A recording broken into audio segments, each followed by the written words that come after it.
Saya nambahin aja, soalnya sebenarnya spoiler aja, jadi kami bertiga ini kan dari perusahaan yang bidangnya sama. Jadi kami sama-sama quality control di perikanan. Jadi kurang lebih untuk arahnya ke situ sama Pak. Jadi ada yang mampu ke situ dan cukup banyak, berarti bisa dari biologi itu ke quality control. Dan juga pun kalau teman-teman lihat dari, kan teman-teman bisa lihat data ya, dari alumni sini yang kerjanya kemana aja, yang terbang dan kemana aja ada dan banyak, berarti kan bisa. Pertanyaannya ya tinggal dari teman-teman dan juga takdir aja. Teman-teman mau berupaya di mana dan takdir itu menentukan di mana. Itulah nanti teman-teman berada.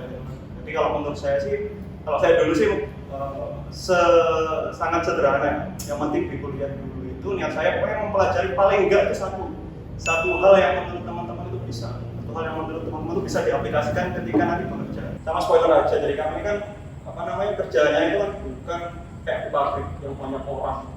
Terus yang menduduki posisi tertentu yang misal supervisor adalah orang. Kami ini sebenarnya inspektor yang bekerjanya itu rata-rata itu sendirian. Jadi ya atau enggak berdua.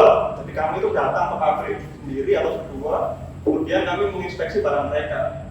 Gitu. Jadi untuk lingkungan kerja ya kami harus menghadapi orang-orang di luar. Iya, jadi untuk senioritas sebenarnya di dalam kami ini aja ya.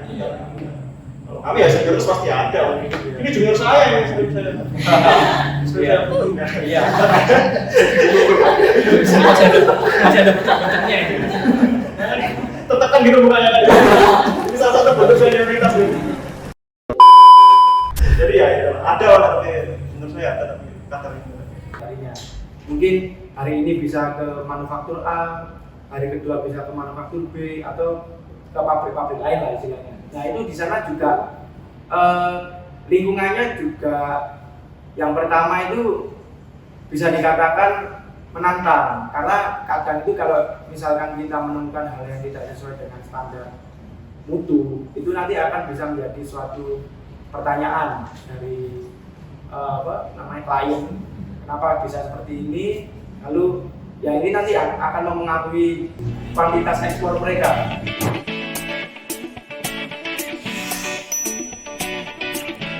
Halo Mas, selamat siang. Selamat siang. Oke, mungkin bisa kenalan dulu ke teman-teman yang lihat ini.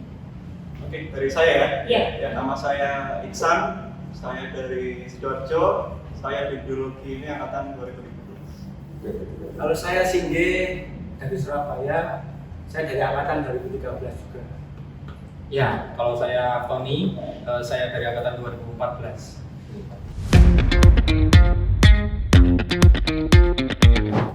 Oke, jadi Mas ini kan termasuk salah satu alumni juga ya dari biologi ITS. Kami kepo kenapa Masnya itu memilih biologi ITS. Alasan memilih biologi ITS. Alasan memilih biologi ITS. Ya mungkin bisa dari Mas. Saya dulu ya. Ya ini kan jujur aja ya, Iya. Sebenarnya kalau dari historinya sebenarnya saya malah dulu itu masuk biologi karena yang menurut saya bisa masuk. Jadi paling enggak itu kan ada passing grade dulu kan. Nah menurut saya waktu itu biologi itu merupakan salah satu yang nilai saya itu menurut saya masih bisa masuk ke dalam. Jadi pikiran saya dulu itu yang penting kuliah di ITS. Saya serendah itu saya dulu, maksudnya standarnya itu pokoknya masuk ITS dulu, terus jurusan apapun saya terserah. Jadi awalnya sebenarnya yang penting masuk aja dulu. Ya tapi nanti seiring berjalannya waktu ada perkembangan ya nanti bisa terjadi. Jelas alasan pertama ya sebenarnya karena yang penting saya bisa masuk dan juga saya bisa mencukupi untuk masuk. Berarti tergantung peluang ya? Peluang. Ya daripada pikiran saya dulu kan daripada nggak dapat kampus kan. Ya mungkin teman-teman secara keseluruhan mungkin banyak sebenarnya yang seperti itu ya. Mungkin saya salah satunya yang memiliki standar yang seperti itu. Oke, mungkin bisa dilanjutkan Mas. Kalau alasan memilih biologi sendiri dan kenapa di ITS, yang pertama itu pasti saya belum siap untuk meninggalkan Surabaya karena kan saya sendiri orang Surabaya, dan kedua itu mengikuti passion. Bayangan saya awalnya itu biologi itu kita menangkap kupu-kupu kayak di film kartun gitu. Kita pelajari, kita menangkap kupu-kupu, lalu kita jadikan taksidermi yang ada di pikiran saya itu. Dan memang waktu itu terwujud ketika saya masuk ke lab ekologi. Jadi di lab ekologi ini memang saya banyak belajar mengenai ini ya, terutama biota laut ya. kalau di terestrial jarang banyak yang apa, karena kan kami di biologi teknik juga kan basicnya kan marine biologi. Jadi yang memang dalam mindset saya waktu itu saya ingin memilih ilmu yang langsung bersentuhan dengan alam. Itu bayangan saya nangkap kupu-kupu, tapi ternyata saya harus mengamati plankton, mikroorganisme yang benar-benar mikro di bawah mikroskop. Bukan yang nangkap kupu-kupu. Iya. Tidak sesuai ya. Tidak sesuai ekspektasi. Tapi tetap kembali yang apa saya inginkan untuk bersinggungan dengan alam itu masih dapat. Itu ya Mas, keinginan dari awal. Iya. Bisa dilanjut? Ya, kalau saya sendiri sebenarnya ngelihatnya waktu SMA dulu ya, waktu SMA saya lihat kok nilai biologi paling oke gitu di antara yang lain, dan juga punya pandangan lain sih tentang biologi itu sendiri. Kayak dulu tuh arahnya ke apa namanya, melihat landscape secara luas, terus kita kayak ngamati observasi pun di situ. Jadi ada keinginan di situ. Terus kenapa milih biologi ITS ya? Ini saya melihatnya di ITS-nya juga sih. Melihatnya di ITS juga. ITS menurut saya ini unik nih gini. Dulu tagline-nya kita itu biologi kelautan, marine biology ya. Ya, jadi dari situ, wah ini kayaknya cukup seksi nih untuk dimasukin nih. Ya, terus akhirnya saya milih jurusan biologi. Berarti masih ini jalur undangan ya, jalur rapat ya? Atau tes? Atau tes? Saya tes, masih gue ini Jalur MK.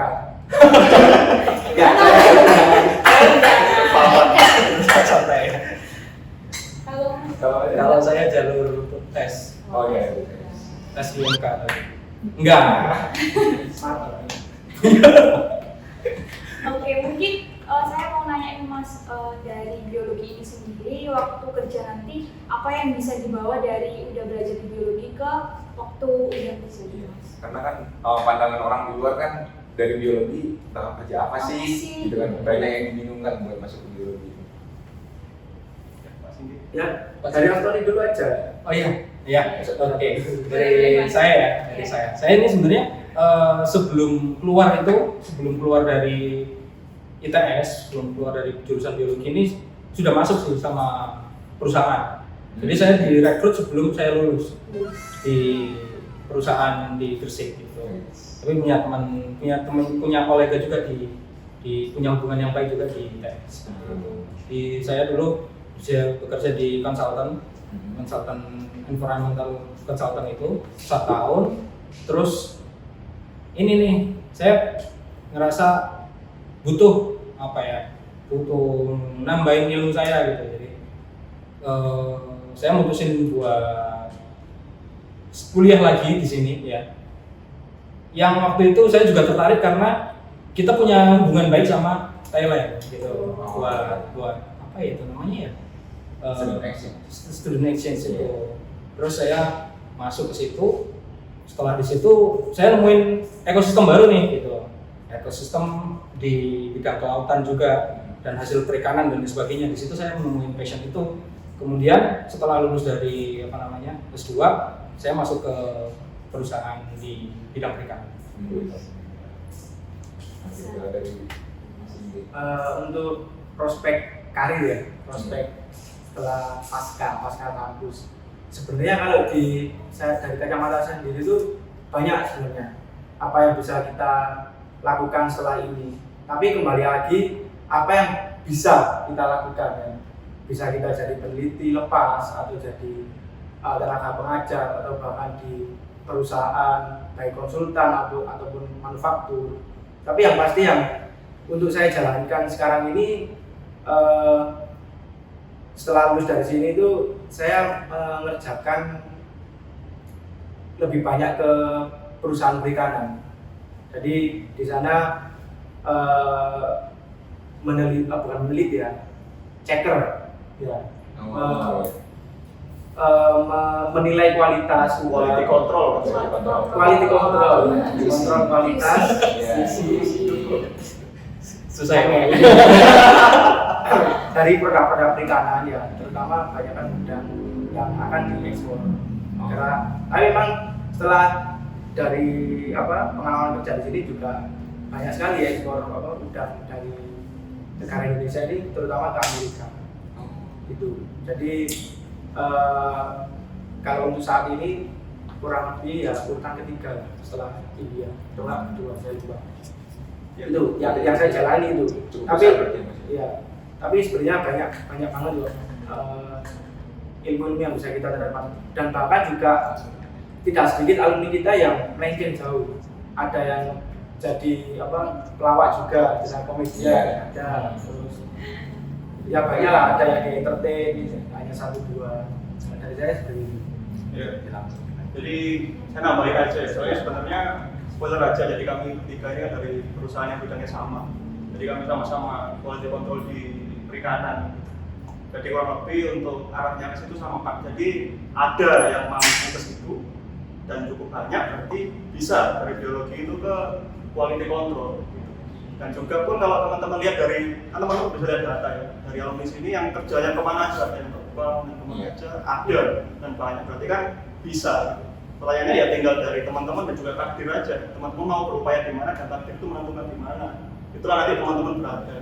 Jadi kalau menurut saya sih, kalau saya dulu sih sangat sederhana. Yang penting di kuliah dulu itu niat saya pokoknya mempelajari paling enggak itu satu hal yang menurut teman-teman itu bisa. Satu hal yang menurut teman-teman itu bisa diaplikasikan ketika nanti bekerja. Misal kalau saya dulu sempat di ekologi itu sempat survei vegetasi, dan itu bekerja dan mendapatkan uang waktu masih kuliah. Nah, pikiran saya sederhana, katanya saya ketika lulus, ya minimal saya bisa juga menghasilkan dari itu. Otomatis jadi penghasilan gitu. Sama juga teman-teman yang lain, teman-teman saya juga yang di petani, yang di akhirnya ke pabrik atau ke perkebunan ada.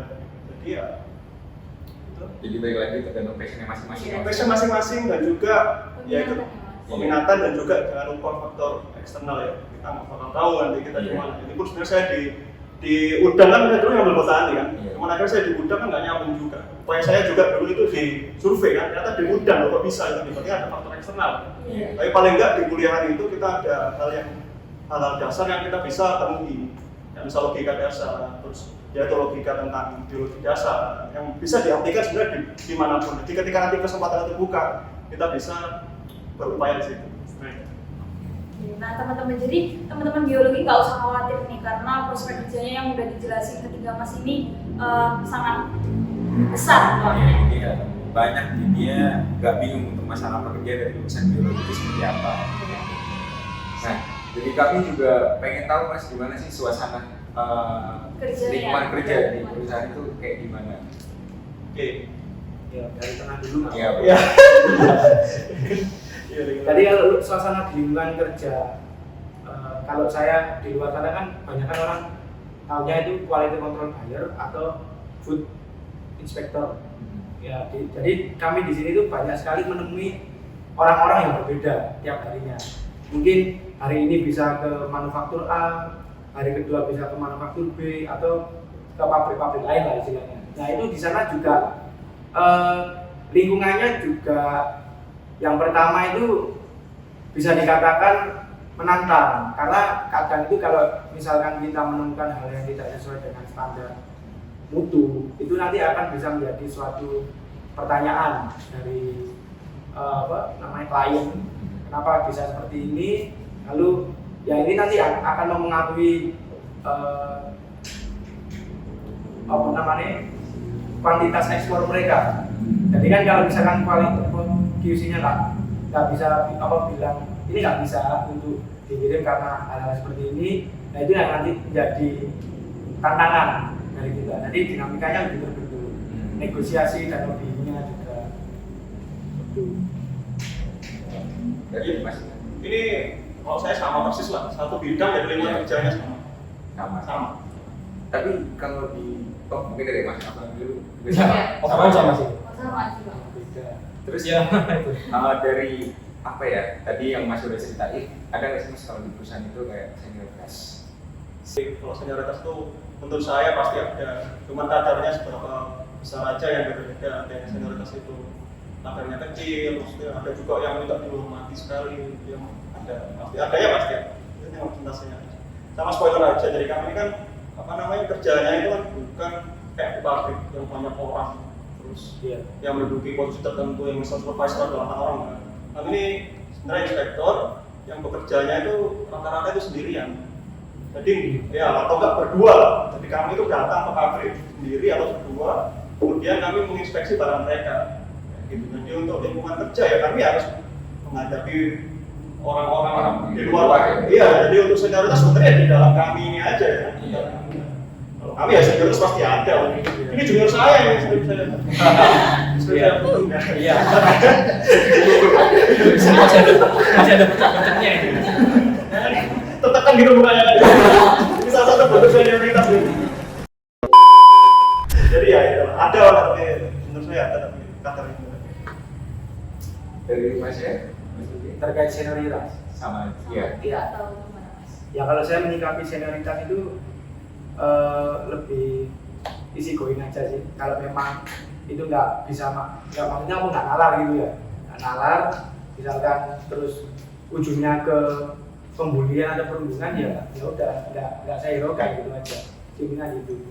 Tapi kalau memang senioritas itu membangun itu oke. Ya, Untuk kebaikan Atau Iya. ada iya. oke. Kalau dari Mas Satu? Kalau dari saya sendiri sih sebenarnya kalau ngomongin senioritas ya, kita tuh masih ada yang lebih ini sih, lebih bisa kita batasin. Maksudnya gini, kalau kita ngerasa udah logikanya udah berbeda sama senior dan lain sebagainya itu kita bisa kasih data-data yang objektif sih, sehingga kata senioritas itu bisa singkirkan dengan data-data objektif itu. Soalnya kan kita juga by research ya, kita ngomong statement apapun, premis apapun itu harus by statement. Jadi dari situ senioritas itu bisa sedikit disanggah atau seperti itu. Jadi setiap argumentasi pasti punya tendensi ya. Nah tendensi itu bisa kita lebih kupas lagi kalau kita lebih objektif dalam menilai sesuatu. Itu sih. Oke, mungkin dari kami meminta mas-masnya untuk punya pesan-pesan Untuk kepada adik-adiknya yang sekarang masih jalan TA atau dan masih membingungkan masuk iya. pekerjaan. gitu kan. Mungkin bisa tips-tips. Iya. Wih, tips-tips sih. Berat ya. Iya. Ya. Ya mungkin ini lah dari saya, pesan-pesannya dari saya orang yang sebenarnya baru lulus juga baru beberapa tahun. Jadi mungkin akurasi pesan yang benar-benar sempurna itu mungkin bisa. Cuman ada satu hal yang menurut saya penting, yaitu adalah ketika di jurusan, ketika berkuliah, paling enggak itu hal dasar itu dikuasai. Hal dasar ya, hal dasar dikuasai. Kemudian paling enggak ada satu ilmu atau praktis ya, yang benar-benar teman-teman itu pegang untuk modal ketika nanti di pekerjaan. Kemudian ketika udah lulus ya jangan lupa berusaha gitu, dan berdoa. Soalnya sejujurnya dari apa yang saya lalui sampai sekarang itu mungkin 70% lebih itu nggak sesuai sama planning kita, nggak sesuai sama planning saya pribadi. Banyak sekali hal eksternal yang kita opportunity yang benar-benar itu kita nggak prediksi. Tapi ternyata kita malah larinya ke situ dan ternyata itu mungkin lebih baik. Jadi ya tetap berusaha dan berdoa. Terima kasih. Mungkin bisa dilanjut Mas. Ya kalau yang saya pernah dengarkan dari rektor saya dulu Pak Triyogi itu. Jadi dari rektor. untuk hidup kita itu butuh menyelesaikan 1000 SKS. Sedangkan kalau di kuliah kan 144. Iya. Sisanya berapa? 856 SKS itu yang akan kita cari nanti di luar. Salah satunya itu yang paling penting menurut saya itu relasi. Jadi saya pun juga dulu di perkuliahan banyak sekali dibantu dengan teman-teman saya terkait tugas akhir juga. Salah satunya Mas Iksan ini dan juga teman-teman yang lain. Jadi menurut saya jangan apatis dengan lingkungan sekitar. Walaupun kita bukan bagian dari legislatif kampus atau eksekutif kampus, tapi yang pasti kita masih berrelasi. Walaupun tidak dengan mereka, tapi paling tidak dengan dosen atau teman-teman yang lain. Itu saja yang menjadi bahan untuk kita menyelesaikan 856 SKS ini. Keren. Teman-teman 856. Saya ya saya. Tadi juga aku juga sambil mikir masih. $800 ya. Pesannya udah bagus begini, $800 kan keliru ya. Mungkin ada tambahan atau gimana? Kalau dari saya sih sebenarnya gini, kalian, bukan kalian ya, kita semua teman-teman yang khususnya seorang biologist ya, kita masuk ke biologi, kita sebenarnya itu ibarat kata itu kita masuk ke dalam hutan, yang kita nggak tahu nih, di hutan tuh banyak komoditas yang bisa kita eksplor dan lain sebagainya. Sama kayak seperti masuk ke biologi ini, kita masuk ke dalam hutan, kita disuruh mencari sendiri, menjadi seorang yang memiliki spesialis sendiri. Jadi biologi ini sangat general gitu loh, untuk masuk ke semua lini seperti itu. Kayak misalnya saya waktu kuliah, saya punya orientasi ke enviro, terus kemudian setelah itu geser lagi itu proses penemuan jati diri itu kebentuk atas pengalaman-pengalaman yang teman-teman gitu. Dan teman-teman nggak usah khawatir sih sebenarnya. Dulu saya khawatir sih sebenarnya, masuk biologi mau jadi apa ya, kayak gitu ya. Kalau kalian udah nemuin spesialitas kalian sendiri, kalian akan tahu nanti nilai kebermanfaatan kalian itu di situ.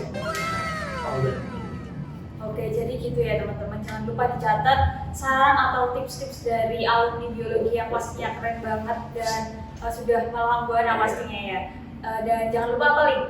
Dan juga jangan lupa buat berterima kasih juga pada mas-masnya yang udah mau meluangkan waktunya kita tanya-tanyain berdua. Sharing. Ya, terima kasih banyak Mas Iksan, Mas Igi, dan Mas Antoni.